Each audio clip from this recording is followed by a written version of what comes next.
guys, welcome to my channel. Today we're going to be going through MONSTERA DELICIOSA Plant Care with this beautiful plant here. Right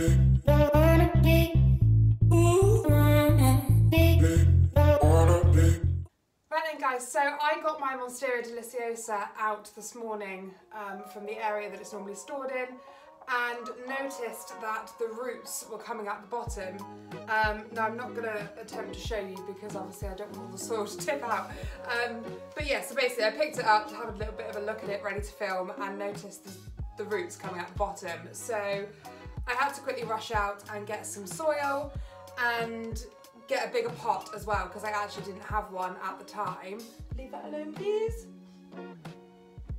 In true rabbit fashion, they have come awake just as I want to film.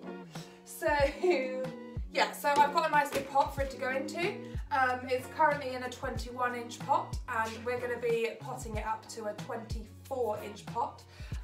Whilst I'm potting, I'm just going to go through some plant care tips and things like that, which is what today's video was meant to be. And yeah, just give you a good idea of how to grow and care for a Deliciosa. So I've just got a towel on the floor today so I don't make an absolute mess because my living room is carpet.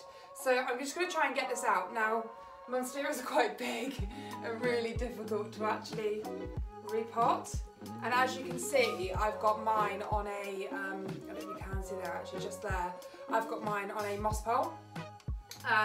Mainly because if you don't do that with Monstera, they will go everywhere and grow all over the place.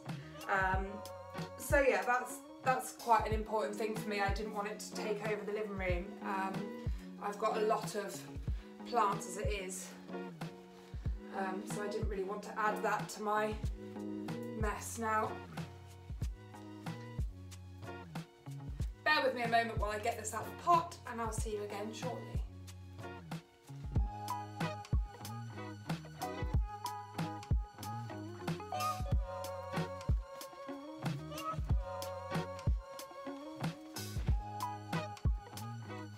Right then guys, so here we are.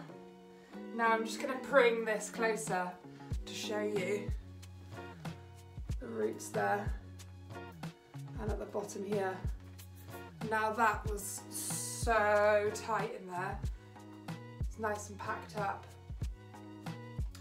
So yeah, that was definitely a necessity today. So we're in November here in the UK, but the very beginning of November. Normally I wouldn't repot a plant at this sort of time. However, this guy is just chucking out growth every single day. It's just had a brand new plant come out of the front here. So I'm not too worried about it not growing and not really liking it. And because of the amount of roots, in all fairness, I just didn't even look to think that it would need repotting yet. I repotted it probably about, where are we, maybe about 4 months ago maximum, and it's already, yeah, needing a new pot. So these things really do grow, and they grow fast. So you can see the pot size difference there. So I am just going one size up, which is 3 centimetres in difference. Normally I'd only go sort of 2 centimetres, but as you get to the bigger pots, they tend to just get bigger sizes apart really.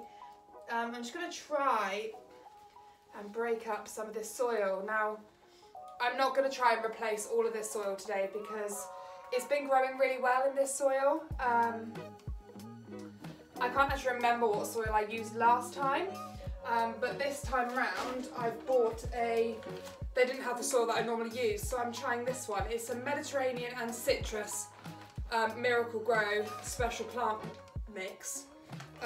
So yeah, we're going to give that a go. I mean, it's got a Swiss cheese plant on the front, so that's really, it looks quite good.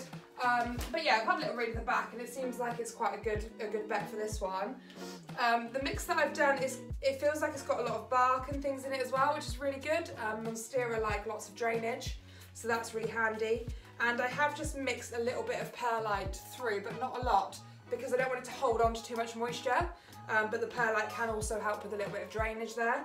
So the Monstera really do need to drain any water that they're sort of sat in. You don't want them left in that. So this soil that's actually coming off of here, I am just going to mix into here as well, because that's nice and it's got lots of like barky bits and things in as well. So and obviously, like I said, it's been growing well in that so far, so I don't want to ruin it. Now this Monstera, I absolutely adore it. It was one of the first plants that I bought.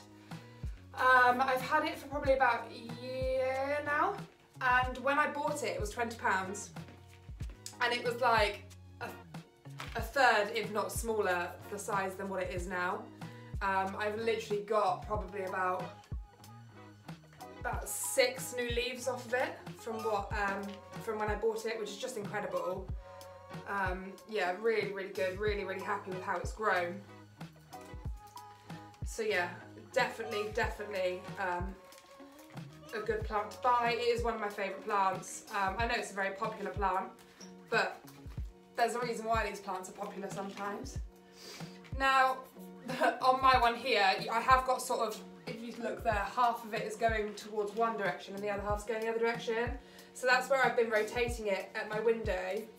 I keep it in a corner next to my window, and it gets some direct morning sunlight for about an hour, and then it just gets some nice bright light throughout the rest of the day, but indirect. So yeah, it seems to be a really good position for it. It hasn't damaged it at all. It doesn't seem to have damaged it at all yet, so that's really handy.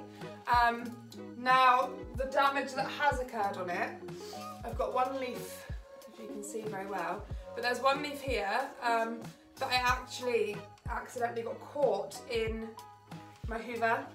I'm not very proud of that. It's not ideal to be sucking at your plants in the Hoover. But my Hoover's got a little suction bit on the top of it, and I actually did get that caught, so that's where that damage there has come from.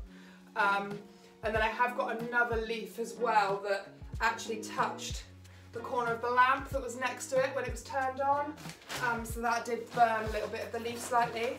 But other than that, I haven't had a single bit of damage from this plant that has been from, you know, overwatering, underwatering or anything like that. So the soil that it's in is clearly very happy, and the soil that I'm using today really does feel very similar, which is really handy. So yeah, so I'm quite happy with how that's sort of working really.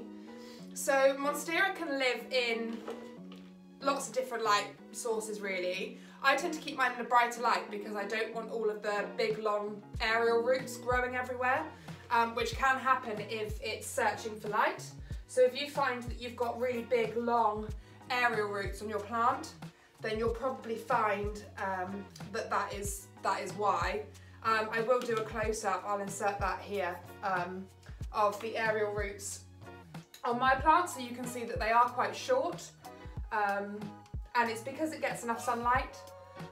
You know, obviously the bigger it gets, the longer they get, but yeah, most of my aerial roots are nice and short, and they're not sort of going all over the place, which just makes the plant look a bit better, to be honest.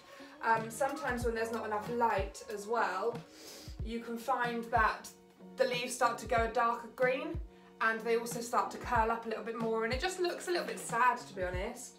But they can survive in lower light situations, so that's not to say that you're doing anything wrong by putting your plant in those sort of situations.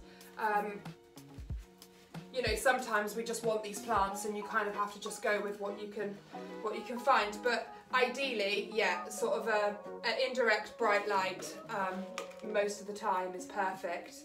And obviously, as you get into winter, if your Monstera is away from the sort of bright light, then make sure you move it closer to a window. You definitely want it to be nice and bright and sort of enjoying its life and not trying to find the light. So yeah, right. So guys, that's me repotting now. So that's that part of the video out the way. So yeah, so there we are. So that's it in its newer pot. The moss pole, once it's sort of in the plant, you can't really take it out, it's sort of grown around it now. And I do occasionally just attach a few plants up, a few branches up, just so that it keeps the sort of nice shape to it. It's almost like you're styling a plant, I guess. So yeah, I mean, it's totally up to you really on how you do that. You can just leave it to go wild if you've got the space. They can look really beautiful left to their own devices. I just don't have the space here amongst all my other plants to be able to do that. So yeah, I definitely had to take the moss pole route. When it comes to watering the Monstera, guys, you want to make sure that it is completely dry all the way through before you do water it. Through the summertime, I tend to water this with fertiliser. So I mix the fertiliser into the water and then water it that way. I do tend to bottom water it, but if I find that it's not sucking up the water as well, where it's just been repotted or something like that, then I might actually pot it from the top, which is probably what I'll do today because it has just been repotted. Now, even though we're in November, I am going to pop some fertiliser in there today. The last water I didn't have any in, and it is still chucking out new growth. So I have actually got, this one here is just about to come out. I can feel it. You can sort of tell it's a bit chunkier. It was the last leaf to come out on this section of the Monstera. So there's definitely going to be a new leaf there, hopefully before it goes dormant for the winter. But yeah, we'll just see how that goes. So I will keep fertilising it until it stops growing, but I will slow down, so I'll probably do it every other water now that we're going into winter rather than every time. Monsteras just grow, grow, grow. They absolutely love fertiliser, they love the water, so yeah. But you've really just got to make sure that they do dry out properly in between. I'm only watering this Monstera, probably about once a month now. And that's purely because it's in such a big pot, which means there's a lot more soil, it holds a lot more moisture, and it just takes longer to go dry in between. Now with this new mixture, I'd imagine it will just stay the same really. I don't think the mixture is going to have much of a change, considering it was already in quite an airy sort of barky mixture anyway. So yeah, that's definitely something to keep in mind. But yeah, so the only other thing I wanted to talk to you about today is propagation of the Monstera. So I am yet to actually propagate this Monstera. I have propagated other types of Monstera in the past, but I haven't yet done this one, mainly because it's growing so beautifully and it looks so lovely that I'm really scared to cut it. But if you are going to propagate, I mean, the best place to do so is towards the top. So I've got, I don't know if you can see, let me see if I can get this a little bit closer for you. So, come up here. Right, so I on here have got two branches, I guess I'll call it, coming up from the bottom there. So one goes off to the left and one goes off to the right. Now from that, they grow out leaves and stems and they grow off of each other. So the best place, so the bits that are joining here are called nodes, and then the bits in between are called internodes. So the node is where it joins together. So you want to cut just below a node, if you are gonna, maybe about an inch below, because they're quite big plants. So about an inch below the node is the best place to cut. And then you can do that over and over again. So I could, in theory, cut half of this plant away and make lots of new plants from it. Best way with Monstera I find to propagate is through water. So pop it, you probably need quite a big vase or something for these, because obviously they are quite large plants. So yeah, so I'd cut just below there, pop it in some water, and it will probably take about a month or so to start growing some really good roots, but you should see some sort of root growth from around 2 weeks after putting it in water. I certainly would not do this during the winter season. If you're going to try and propagate plants, try and do it in, you know, the height of their growing season, so in the summer. It's just a little bit better for the shock of the plant.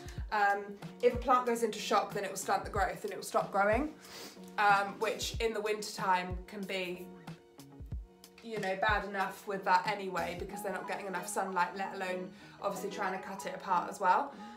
So yeah, if you've got any more questions on this, guys, please do leave some comments down below and I will do my best to get back to you and sort of share my knowledge of the plant. I hope you've enjoyed my video today. If you haven't already, please hit the subscribe button. I really do appreciate everyone that can subscribe to my channel, and give me a thumbs up or a thumbs down as to how you found the video today. Thank you, bye!